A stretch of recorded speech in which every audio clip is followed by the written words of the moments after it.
Jadi agnostik itu kan dari A plus gnostik ya, agnostik ya.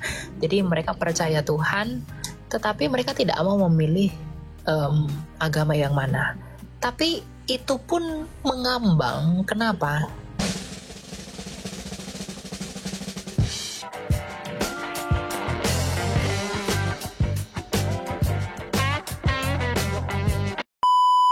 Punya teman dan dia itu mengaku kalau dia itu sebagai agnostik kayak gitu. Nah, tapi dia itu selalu tertarik untuk ya Kristen.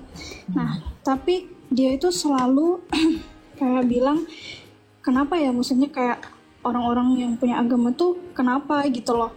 Karena dia tuh selalu percaya kalau gini, kayak apa sih namanya?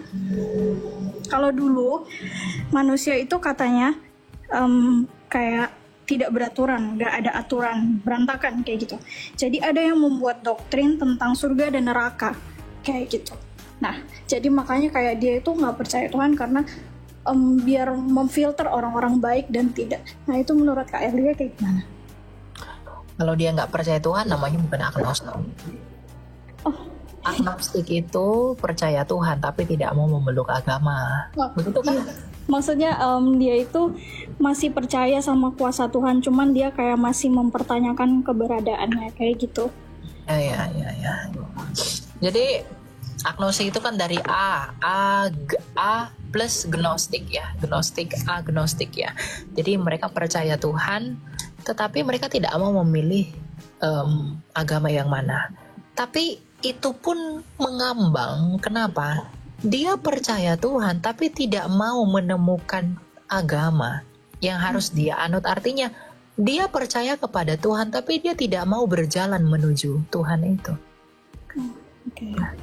Iman itu, kepercayaan itu adalah jalan menuju Tuhan itu. Jadi kalau dia percaya Tuhan tapi dia tidak mau berjalan datang kepada Tuhan itu sama aja nggak berguna.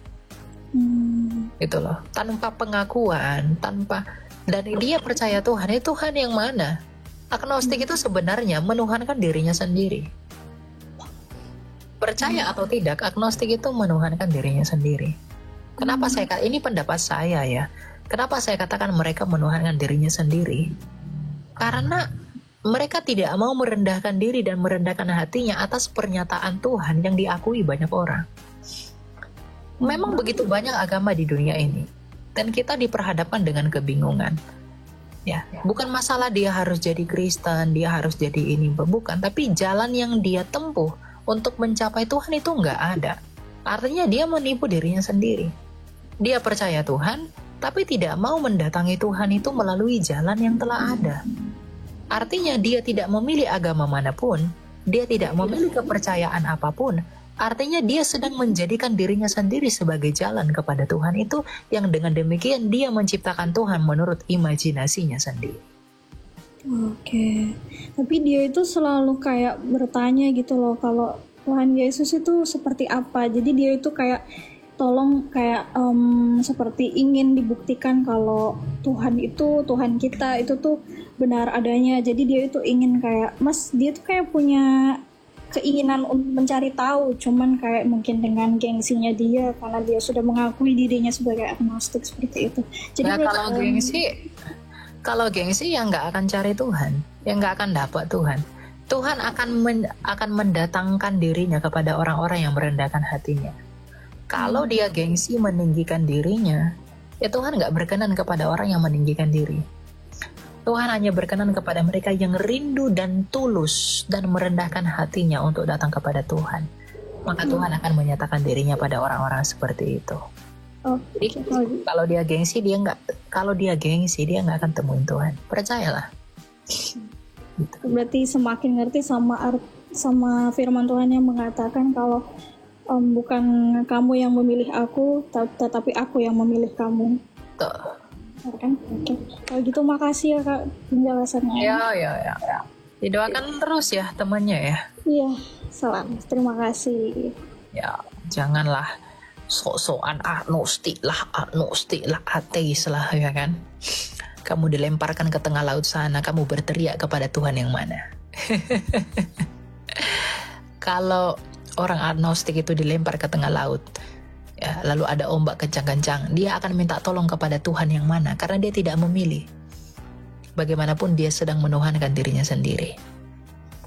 Ya toh? Gitu. Dia berteriak nama Yesus, ya jadi Kristen dia, ya toh? Jadi enggak, apa itu agnostik itu? Enggak ada itu. Gitu ya. Jadi Kristen itu yang benar, ya, keselamatan kekal di dalam Dia yang mengakui dan mengikrarkan dirinya menjadi milik Kristus, bersatu dengan tahta sucinya Mesias. Silakan Odi. Selamat malam. Jangan ngopi Odi, ya kopi sudah habis. Halo. Apakah saya masih sempat menyuci pakaian saya?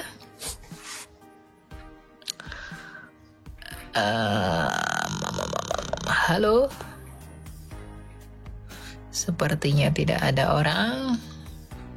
Di sini ada yang minta naik 70 orang. Ya. Halo? Ini enggak ada ya. Oh, sudah turun ya. Baiklah, kadang yang sudah turun itu mungkin kepencet ya. Jam segini kelapar. Silakan Amelia. Halo Kak. Iya, halo. Aku mau nanya, jadi baptisan itu,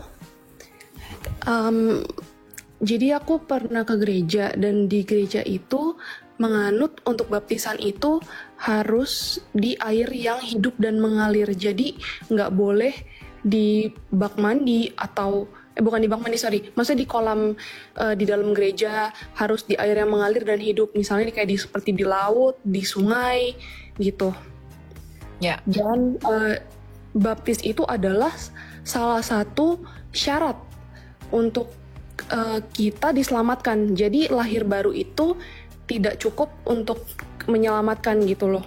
Padahal kan, oh maaf, iya gitu dulu deh. Aku minta sarannya.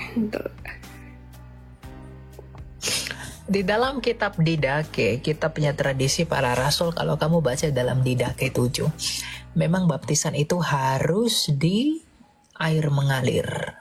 Ya. Tapi di dalam kitab Didake, baptisan itu juga dibenarkan dalam 3 metode. Melalui selam, percik, dan tuang. Jadi, kalau tidak ada air mengalir, bisa di kolam. Ya, air yang tenang untuk diselamkan. Bisa juga dipercik, bisa juga dituang. Jadi, tidak masalah sebenarnya mau di air yang bagaimanapun. Yang penting menggunakan air. Karena air itu saksi. Ya. Gitu. Tapi harus di dalam satu forma atau satu materi, di dalam nama Bapa dan Anak dan Roh Kudus. Begitu. Ya. Iya, oke. Baik Kak, terima kasih. Ya, jadi nggak masalah.